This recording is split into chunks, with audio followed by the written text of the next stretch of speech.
સાબરકાંઠા જિલ્લામાં લગ્નની સિઝન શરૂ થતાની સાથે ઠંડીનો કહેર વધતા લોકો ઠંડીમાં ઠૂંઠવાયા।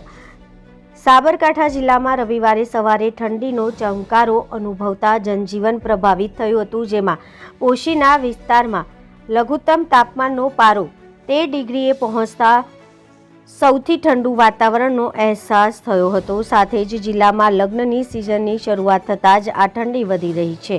પ્રાપ્ત માહિતી મુજબ રાજ્યમાં સાબરકાંઠા જિલ્લામાં કમોસમી વરસાદ બાદ વાતાવરણમાં ઉતાર ચઢાવ જોવા મળ્યો પછી હવે ઠંડીએ પણ જમાવટ કરી દીધી છે, જેને લઈને સવારે અને રાત્રે આ તીવ્ર અસર થઈ રહી છે। ખાસ કરીને સરહદી વિસ્તાર એવા પોશીના પંથકમાં લઘુત્તમ તાપમાન નીચે જઈ રહ્યું છે। તારીખ 23ના રોજ વહેલી સવારે લઘુત્તમ તાપમાન 13 ડિગ્રી નોંધાતા લોકોએ સવારેથી જ ઠંડીથી બચવા માટે તાપમાનને અને ગરમાવાનો સહારો લેવાની ફરજ પડી હતી, જ્યારે ઈડરમાં પણ હજુ તાપમાનનો પારો 14 ડિગ્રીએ છે અને હિંમતનગર અને વિજયનગરમાં 15 ડિગ્રીએ પારો સરકતા સમગ્ર વાતાવરણમાં ઠંડી છવાઈ ગઈ હતી।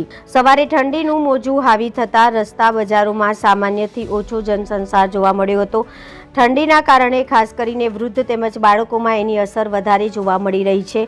અનેક જગ્યાએ લોકો સવારથી તાપણું સળગાવી ગરમી મેળવતા જોવા મળ્યા હતા। ઠંડીની તીવ્રતા વધતા રવિ ખેતી પાક માટે લાભદાયક માનવામાં આવે છે। ખાસ કરીને ઘઉંના પાક માટે આ વાતાવરણ ખૂબ જ અનુકૂળ વાવેતર કરવા માટે ફાયદો હોવાની પણ સંભાવના છે।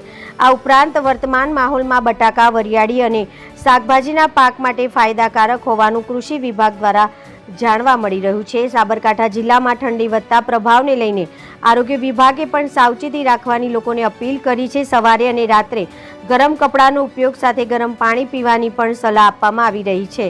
સાથે જ ફરીવાર લગ્નની સિઝનની શરૂઆતમાં ઠંડી પણ આકરા સ્વભાવમાં જોવા મળી રહેતા સવારથી જ જનજીવન હચમચી ગયું હતું। રિપોર્ટર જનક જાદવ, BN ન્યૂઝ ગુજરાતી, સાબરકાંઠા।